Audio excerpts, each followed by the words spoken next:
요나서 1장 1절과 2절 말씀 함께 봉독합니다.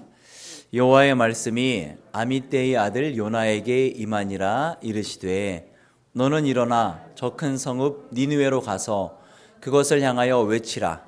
그 악독이 내 앞에 상달되었음이니라 하시니라. 아멘. 우리 지난주에 어떤 말씀 있었죠? 볼까요? 하나님의 음성을 듣는 삶 준비편에서 세 가지가 준비되어야 된다고 했어요. 로드십, 주님의 주님 되심.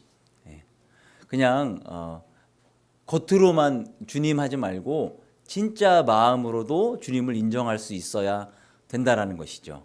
주님은 내 삶의 전부이십니다. 이렇게 고백할 수 있는 자에게 하나님의 음성이 제대로 들린다. 두 번째는 겸손이었죠. 겸손의 정의는 하나님께서 말씀하지 않으면 하지 않겠다. 이스라엘 백성들이 광야에서 구름 기둥이 움직이면 따라 움직이고 구름 기둥이 멈추면 그 자리에 멈췄습니다. 주님께서 말씀하시면 순종하고 말씀하지 않으면 기다리는 거예요. 그게 겸손이다. 겸손해야 된다. 세 번째, 훈련하는 마음이었습니다. 좋은 제자는 좋은 질문을 하는 사람이 좋은 제자이다. 이렇게 질문해 보자 했어요. 주님, 이 일을 통해서 내게 말씀하시는 것이 무엇입니까? 주님, 이 일을 통해서 내게 가르치시는 것이 무엇입니까? 제가 그래서 조금 쉬운 예로 하나님, 내가 오늘 중보 기도해 줘야 될 사람이 누굽니까? 이렇게 기도해 보자고 했어요. 하나님, 내가 오늘 섬겨야 할 사람이 누구입니까? 이렇게 기도해 보자고 했어요. 그래서 제가 밥해 주라는 하나님의 말씀에 순종하지 않다가 밥해 줬던 한 분의 이야기 간증 말씀해 드렸습니다. 이렇게 준비된 자들에게 하나님께서는 기계적이 아닌, 우리가 자동차 운전하듯이 운전자가 하는 대로 자동차는 움직이잖아요. 그게 아니라 하나님 우리에게 인격적으로 말씀하신다. 그래서 우리가 어떤 일을 결정할 때 하나님께서는 우리에게 그걸 결정할 수 있도록 지혜를 주셔요. 그래서 이건 내가 하고 싶지 않았는데 너무 강압적인 것이 아니라 내가 충분히 인정하고 내 지식을 동원해서 결정하게 만들죠. 그 결정의 결과에는 내 의견도 들어가고 하나님의 계획도 함께 들어가는 거예요. 우리가 어떻게 말씀하시는가 6가지 방법 지난주에 말씀드렸어요. 기록된 말씀으로. 이 말씀이 제일 중요해요. 말씀으로 말씀하시는 거예요. 그래서 우리가 매일 주의 말씀을 묵상해야 되는 것입니다. 내적 확신은 영적인 감각이라고 그랬어요. 뭔가 있을 것 같다라는 감각. 내적인 음성은 하나님께서 우리 지혜를 통해서, 지식을 통해서 우리에게 알려주시는 것. 환경, 주변의 환경을 통해 양털 시험에서 쌓인, 그리고 영적인 리더를 통해서 우리에게 말씀하신다. 그렇게 이야기했습니다. 오늘 실천편의 요나 이야기예요. 이 요나 이야기가 굉장히 재밌습니다. 요나 이야기가. 먼저 요나서 4장 1, 2절 말씀을 좀 보고 시작하겠습니다. 함께 있습니다. 요나서 4장. 요나가 매우 싫어하고 성내며 여호와께 기도하여 이르되 여호와여, 내가 고국에 있을 때에 이러하겠다고 말씀하지 아니하였나이까? 그러므로 내가 빨리 다시스로 도망하여 싸우니 주께서는 은혜로우시며 자비로우시며 노하기를 더디하시며 이내가 크시사 뜻을 돌이켜 재앙을 내리지 아니하시는 하나님이신 줄을 내가 알았음이니이다. 이 말씀을 통해서 우리가 봐야 될 것은 요나의 태도예요. 그가 2절에 보면요, 하나님을 잘 알고 있어요. 중간에 보니까 주께서는 은혜로우시고 자비로우시고 노하기를 더디하시고 인애가 크시고 재앙을 내리지 아니하시는 하나님인 것을 자기가 잘 알아요. 그런데 이런 신앙 고백과 맞물려서 요나의 태도는 어땠을까? 1절 볼까요? 1절 말고 아니요, 4장 1절이요. 같이 읽습니다. 요나가 매우 싫어하고 성내며. 누구한테요? 하나님한테. 하나님을 잘 알고 있다고 고백하지만 그가 지금 하나님께 어떤 상태였냐면 승질내고 있어요. 신앙 고백과 삶의 모습이 뭔가 좀 맞지 않는데 라는 것이죠. 지금 요나가 사실은 매우 싫어하고 성난 가운데 2절 하나님께 기도하는 내용들입니다. 하나님께 왜 분노하고 있을까? 요나가 어떤 신앙생활을 했는가를 우리가 좀 먼저 살펴볼 필요가 있어요. 요나가 어떤 사람이었는가? 요나서 1장 1절 말씀을 먼저 봅시다. 시작. 여호와의 말씀이 아미떼의 아들 요나에게 임하니라 이르시되. 요나는 하나님의 음성을 들을 수 있는 사람이었습니까? 없는 사람이었습니까? 들을 수 있는 사람이었어요. 여호와의 말씀이 요나에게 임한 거예요. 많은 그리스도인들이 이렇게 얘기합니다. 내가 하나님의 뜻을 좀 더 알았으면, 하나님의 뜻을 잘 분별할 수 있다면 얼마나 좋을까, 이런 바람들을 많이 내비칩니다. 그리고 이런 사람들이 대부분 이런 거예요. 그래서 내가 하나님의 음성을 제대로 알면 내가 할 거야. 하나님의 뜻을 제대로 분별하면 내가 헌신할 거야. 그런데 지금 하나님의 뜻을 잘 몰라서 이러고 있는 거야 라고 많이들 이야기합니다. 그런데 요나의 삶을 보면 하나님의 뜻을 분명히 안다고 해서 그대로 실천하는 것은 아니다라는 것을 보게 됩니다. 요나가 하나님의 뜻을 알고 분별하고 듣기도 했지만 현재 2절에 보면은 하나님께 성내고 있잖아요. 또 4장 2절 말씀 좀 볼까요? 4장 2절에 보면요, 앞에 부분만 읽어볼게요. 여호와께 기도하여 이르되 여호와여 내가 고국에 있을 때에 이러하겠다고 말씀하지 아니하였나이까? 이 얘기가 뭐냐면 지금 니느웨에 관련된 이야기를 고국에서 먼저 하나님과 대화했다라는 거예요. 니느웨 문제를 가지고 하나님과 대화도 나누고 깊은 교제를 할 정도로 요나는 하나님의 음성을 듣고 하나님을 잘 아는 사람이고 그렇게 할 수 있는 사람이었습니다. 그런데 요나가 어떤 결정을 내리는가? 1장 3절 말씀입니다. 같이 읽습니다.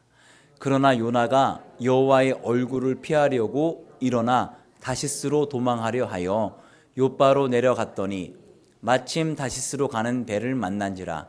여호와의 얼굴을 피하여 그들과 함께 다시스로 가려고 뱃삭을 주고 배에 올랐더라. 요나가 지금 뭐 하고 있죠? 피해서 다시스로 도망 중입니다. 하나님의 음성을 잘 듣고 있는 그가 지금 하고 있는 일이 하나님을 피해서 도망가고 있어요. 우리가 하나님을 뜻을 잘 알고 하나님과 친밀해지고 직분도 얻고 뭔가 잘 예배하고 섬기는 것 같지만 때로는 하나님의 말씀에 거역하여 도망치고 있고 믿지 못하는 내 모습을 볼 때가 있습니다. 발견할 때가 있다고요. 지금 요나가 의도적으로 다시스로 가는 배를 탄 겁니다.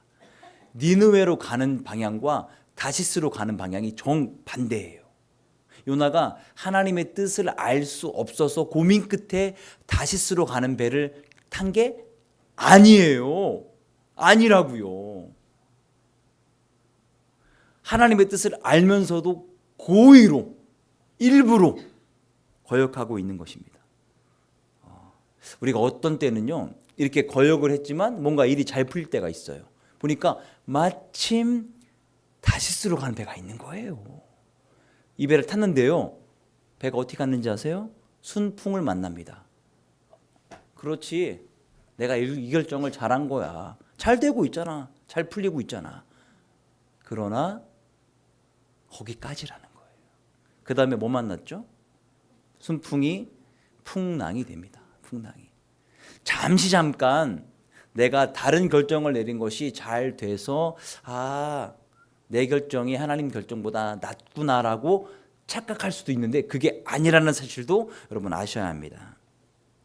풍랑을 만나잖아요. 이 풍랑이 좀처럼 멈출 기세를 보이지 않자 이 선원들이 도대체 누구 때문에 이 일이 일어났는지 제비를 뽑잖아요. 그 제비 뽑아가지고 누가 나오죠? 요나가 걸립니다. 요나가. 그래서 이 제비 뽑힌 사람을 제물로 드리려고 하는 거예요. 그럴 때 선원들이 요나에게 묻습니다. 당신이 누구냐? 그러자 요나가 대답을 하는데 네가 누구냐라고 물었던 이 질문 속에는 네 죄가 무엇이냐를 묻는 거예요. 네가 무엇을 잘못했느냐. 지금 풍랑이 있는 이유가 누군가 이 배 탄 사람이 잘못을 저질렀기 때문에 배에 풍랑이 일었을 것이라 생각을 하고 제비를 뽑은 거잖아요. 그래서 요나가 뽑히니까 선원들이 네가 누구냐라고 묻지만 그 질문 속에는 네가 무슨 잘못을 했느냐라고 묻는 거예요. 그럴 때 요나가 어떻게 대답을 했는가? 1장 9절 말씀 보겠습니다. 함께 있습니다. 그가 대답하되 나는 히브리 사람이요 바다와 육지를 지으신 하늘의 하나님 여호와를 경외하는 자로라 하고, 현재 지금 요나가 고의적으로 하나님의 말씀에 불순종해서 다시스로 가는 상황 속에 자기가 누구냐라고 고백하고 있냐면 여호와를 경외하는 자라고 고백합니다. 이 고백이 거짓말이 아닐 거예요. 실제로 아니면 교만을 통해서 교만하기 때문에 한 얘기가 아니라 진짜 요나는 하나님을 경외하는 사람이었습니다. 그런데 지금 요나 안에 있는 자기 자신의 문제 때문에 하나님의 말씀에 불순종하고 있는 거예요. 실제는 하나님의 말씀을 좀 붙들고 경건하게 살려고 노력했던 사람일 거예요. 왜? 그러면 왜 직접 하나님께서 말씀해 주셨는데 이 말씀에 요나는 순종하지 못하고 있을까요?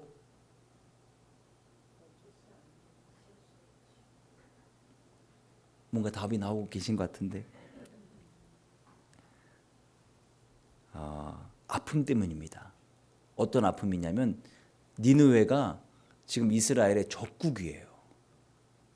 몇 번 많이 침공을 당했어요. 그럴 때마다 사람들이 죽고 빼앗기고 고통당했잖아요. 그런데 그 니느웨에 가서 주의 복음을 전하라? 갈 수가 없는 거예요. 이 적국이니까요.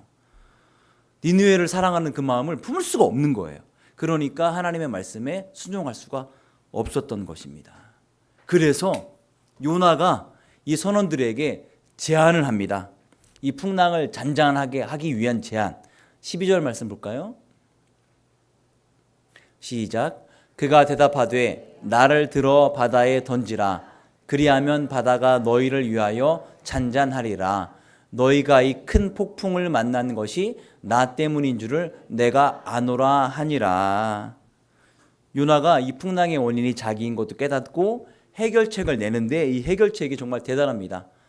니느웨로 가겠다고도 아니고 하나님께 잘못했습니다 회개기도 한 것도 아니에요. 뭐죠? 바다에 자기를 던지라는 거예요. 무슨 얘기입니까? 죽어도 못 가겠다는 거예요. 요즘 표현으로 배째라. 안 가겠다는 거예요. 이런 선택을 하게 됩니다. 참 대단하죠. 죽어도 니느웨는 못 가겠다. 굉장한 고집입니다. 하나님이 누구죠? 절대 포기 못하시는 분이죠. 던져라. 물고기로 꿀꺽 삼켜서 예수님처럼 사흘간 3일간 뱃속에 있다가 토해내어 니느웨로 가게 하십니다. 야, 정말 죽어도 못 가겠다라는 요나도 대단하지만 그 인간을 고치는 하나님도 더 대단하십니다. 두 사람이, 두 존재가 한치의 물러섬도 없어요. 우리가 이 시점에서 요나의 고백을 다시 좀 살펴볼 필요가 있어요.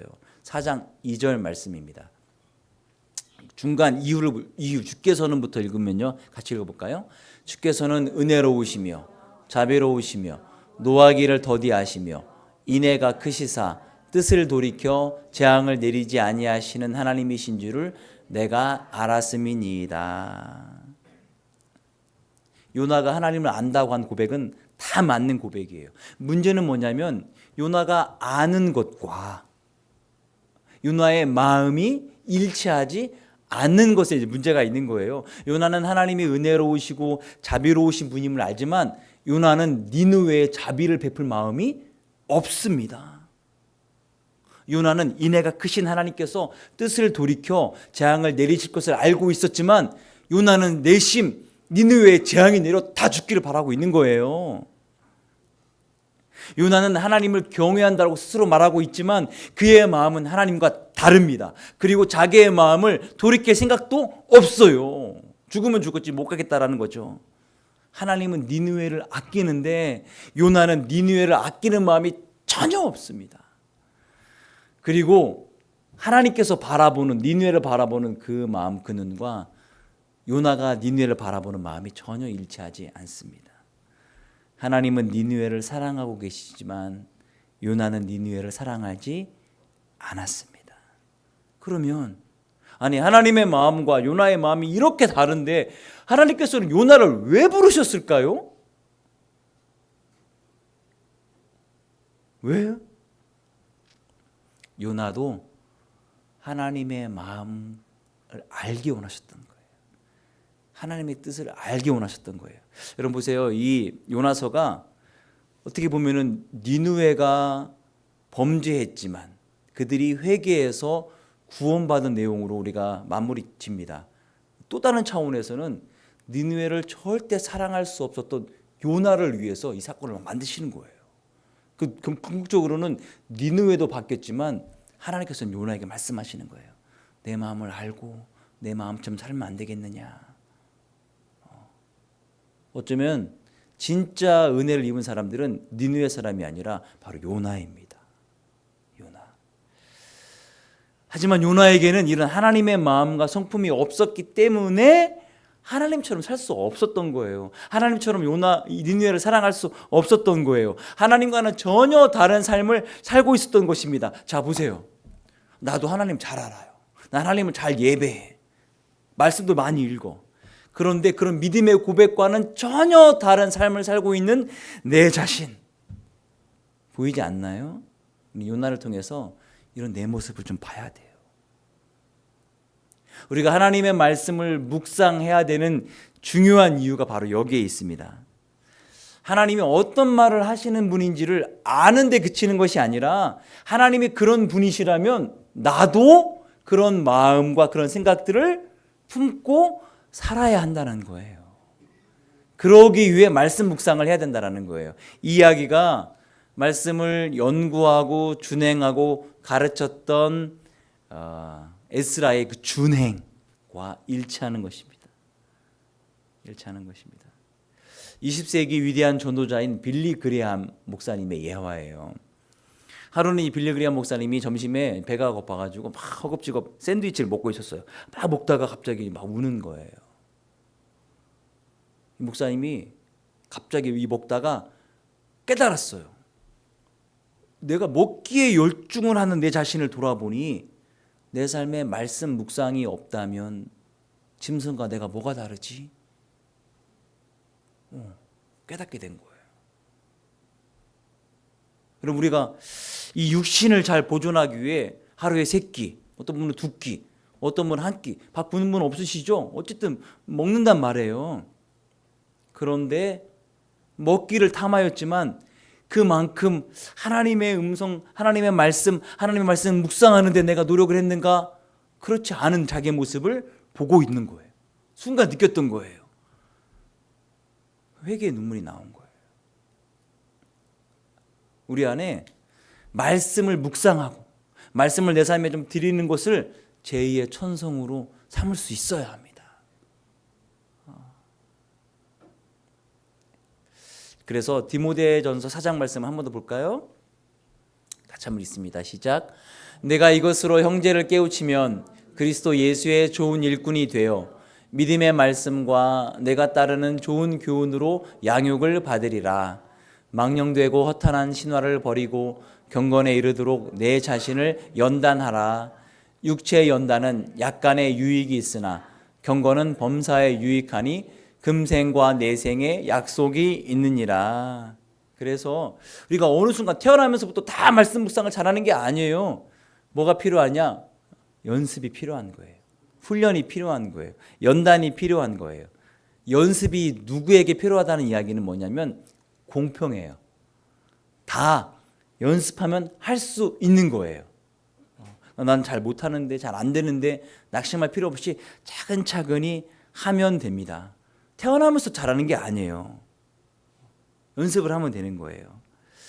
무엇이 경건에 이르는 연습인가? 말씀 묵상이에요. 말씀 묵상만 있진 않아요. 다양하게 있는데 가장 효과적이면서도 가장 중요한 것이 바로 말씀 묵상이기 때문에 이야기를 전해드리는 것입니다. 말씀 묵상은 전적으로 나 자신을 위한 것이어야만 합니다. 말씀 묵상을 하다가 그렇지, 아이고 그 인간이 이 말씀을 좀 봤어야 되는데, 그 인간이 좀 회개해야 되는데, 이렇게 그 인간을 위해 묵상하는 게 아니라 나를 위해 묵상하는 거예요.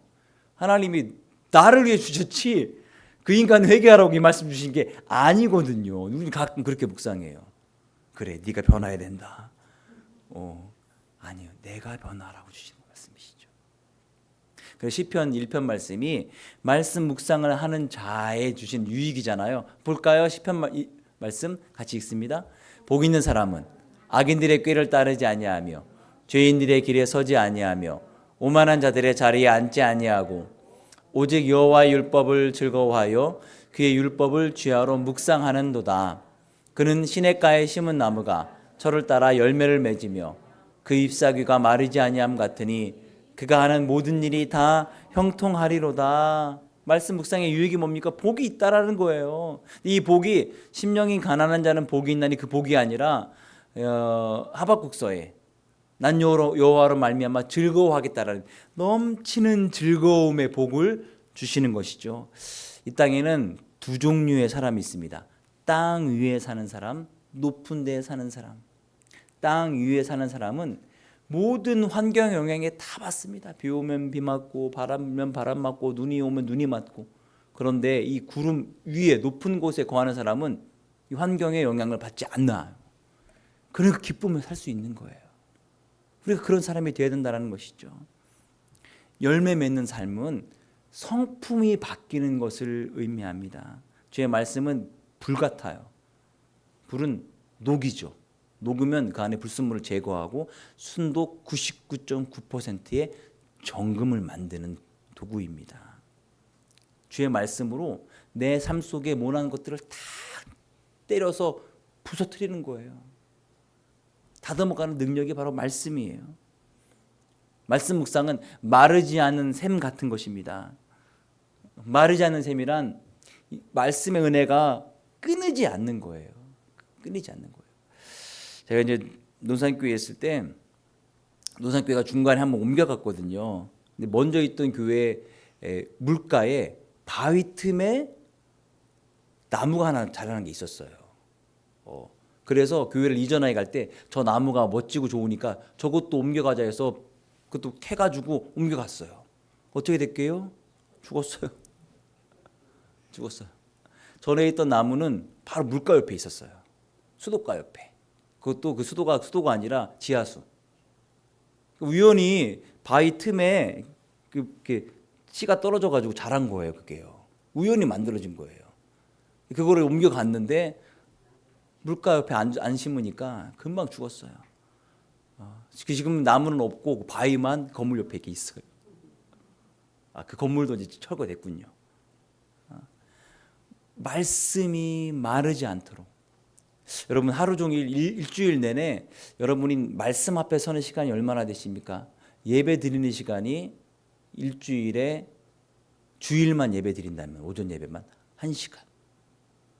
나머지 7일에 24시간씩 1시간을 빼면 다 누구를 위해 사는 겁니까? 나를 위해 써요. 사실은요. 이 시간이 굉장히 적은 시간입니다. 이 시간만 가지고 내가 정말 변화되어지고 하나님께 충분히 나아가기에 사실은 부족해요. 그래서 매일 적은 시간이나마 말씀 묵상을 해야 될 필요가 바로 여기에 있습니다. 그래야 은혜를 계속 공급받죠. 은혜를요. 핸드폰 여러분 사용하시잖아요.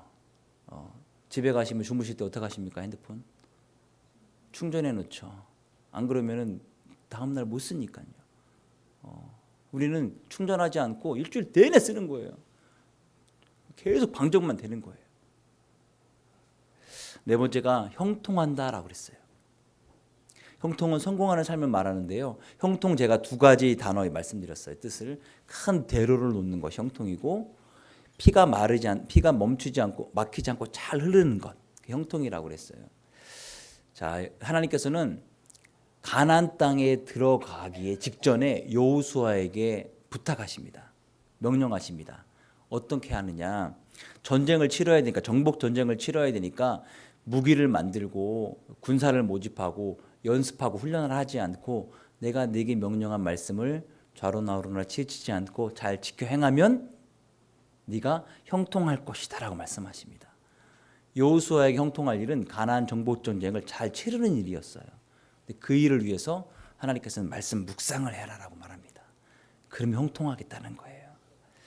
자, 그게 바로 오늘 우리에게 필요한 것입니다. 말씀 묵상을 길게 적용하는 거 중요한 게 아니에요. 모든 거 다 아는 거 중요한 것이 아니에요. 내게 무엇을 말씀하셨는지가 중요한 거예요. 내가 말씀을 읽지만 내가 처음에 시작을 읽었지만 결국 그 말씀이 나를 돕고 나를 이끌어갈 수 있도록 해야 되는 거예요. 자, 여러분 핸드북 펴보십시오.